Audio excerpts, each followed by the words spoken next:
Well, Danny, we're a week into training camp. This is your second week now. I just wonder, just talk us through your process of how you go about with training camp, week 1, week 2, week 3, the intensity levels, and how you plan a pre-season camp to be ready effectively for game 1 of the regular season.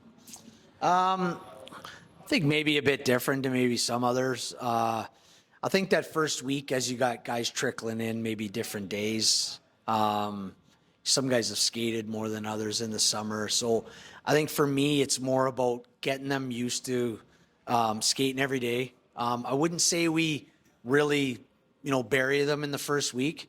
We were fortunate enough to have just a 1-game weekend as well. So it's more just kind of getting these guys back to using the same muscles day in, day out and put, somewhat structure in place. And then this week, obviously you're still working on structural stuff, absolutely, and habits and getting rid of the summer rust. But I think this week we've pushed them a little bit harder, Monday, Tuesday, Wednesday already this week, and, pushed them quite hard. So, just to get those legs going and get used to the lactic acid. How important is, though, pre-season really to mould your message, I guess, of how you want this team to evolve? It's obviously very important. I mean, you need that time, and I think the message is a lot easier to get across to guys when you have a returning core as we have. Comparing it to last year, he came in, not one player had played. For me and Linton were working together for the very first time, and in that sense, it takes a little bit more time. With less turnaround, some players, a lot more players familiar with the systems. It's easy to kind of help with the new players coming in, because not only do they ask us questions, they can ask their teammates certain questions as well. Well, just think about you when you were a player. Were you a pre-season excited guy, or were you one of those guys who was like, that initial process of getting back on the ice?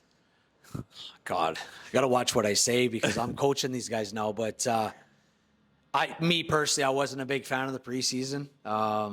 I knew I had to play a pretty hard game for 54 to 70 games in the year. So having an extra 5 or 6, I wasn't a big fan of. But, for me, it was more about kind of getting, again, the habits. The habits are the big thing. You're used to these guys that do skate in the summer. They're playing shinny type stuff, and guys that are fortunate enough to play, like, we had a few guys playing that 3 ice, but it's 3-on-3 full ice. Again, according to a 5-on-5 game, there's still a lot of bad habits there that you're trying to weed out. So I think it's more about the habits and game legs. There's no replacement for game legs, especially at the pace that this league is at right now. So a lot of stops and starts this week and getting used to that, and then 2 more games this weekend to see where we're at.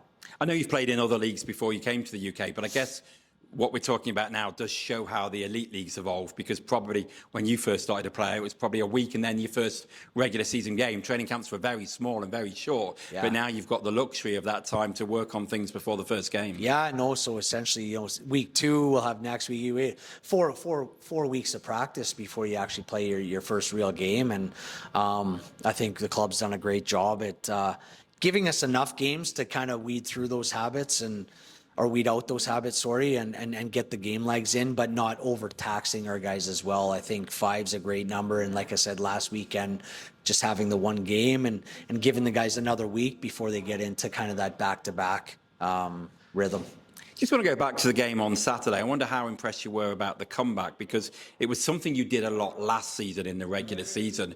And the guys, you could have forgiven them for thinking it's only pre-season, we're not going to bust a gut here, we're just getting ready. But how much pride and how much are you pleased that you saw that even in pre-season, that they found a way, to get the win and to send 6,000 people home happy? Yeah, I think that's important. You start the season with a buzz like that, and especially for the fan base. And I think there is an element. I think especially, you get some North American guys come over, and preseasons are still quite short back home, and maybe weren't ready for that game against Concordia. Maybe there was a slight underestimation of their ability.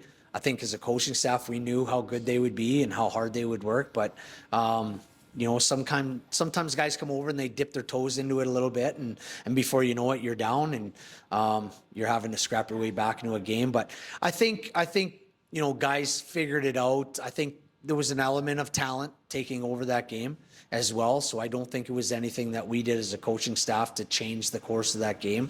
I think maybe Grande leaving and Luka coming in, guys wanted to play the right way for Luka, and maybe it woke them up a little bit. And, guys certainly played the right way and played well in that last kind of 17, 18 minutes. And, it was a great comeback and, an exciting thing for the fan base. Has the smile gone from Luca's face yet? Yeah, no, I'm happy for him. I mean, I don't know what he did that night, but I can only imagine. So on to your couple of games this weekend. The intensity, as you say, steps up. Manchester, always a team that play physical. What have you thought about the additions they've made to the roster? And obviously signing a callback that they obviously rate very highly. Yeah, they've made some good additions. I think they got some quality there. I think they're probably looking a little bit deeper than they were last year, and it's no secret, going into Manchester, how tough of a task that is. But I like it. I think early on in the season, smaller rink, forces guys into playing the right way, and again weeding out those habits, and kind of makes you battle tested. It's a tough place to go, but yeah, no, I definitely think they look good. I think the main focus will be on our game. Obviously Critchlow going in there as a new coach, not aware of how he's going to play, what systems he's going to play. So our focus early days is just to focus on what we need to do and where we need to get better. And obviously during the game, once we recognize things, there might be a few adjustments, but I think it's a great test for us, and perfect way for us to continue to progress throughout the preseason. And the great thing about the weekend, obviously you've got that Elite League style on the Saturday, but on Sunday something different with French side Amiens. What sort of style do you think they will play, and what tests will they pose?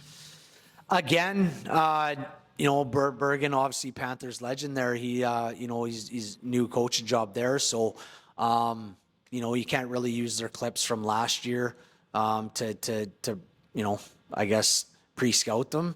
So are they playing on the Saturday? They're playing in Guildford on the Saturday, I think. Yeah. So that'll give us some information there and some video to go off there. But I think just a team, they're probably again a team that's excited to come over to another country and play a foreign team. Taking it all in. I think they'll come in, ready to work. I'd imagine. I'm pretty sure they had a pretty good turnover there in Amiens. So guys fighting for spots and fighting to move up the lineup. And I'm aware of Cozen. Obviously, Cozen's their goalie and was a great goalie for us a couple of years ago in Coventry. Great human being as well. So looking forward to seeing him as well. And you bring up Bergen, it kind of just brings back those memories, doesn't it, of when you were on the other side and that Nottingham and Coventry had that really intense rivalry and you guys were going head-to-head on the ice. Yeah, I know he was a heck of a player. Big skilled guy that could score and could also fight as well and play physical. So you don't see many of them around anymore, but chip off the old block for sure. Brilliant. Great to talk to you, Danny. Thank you.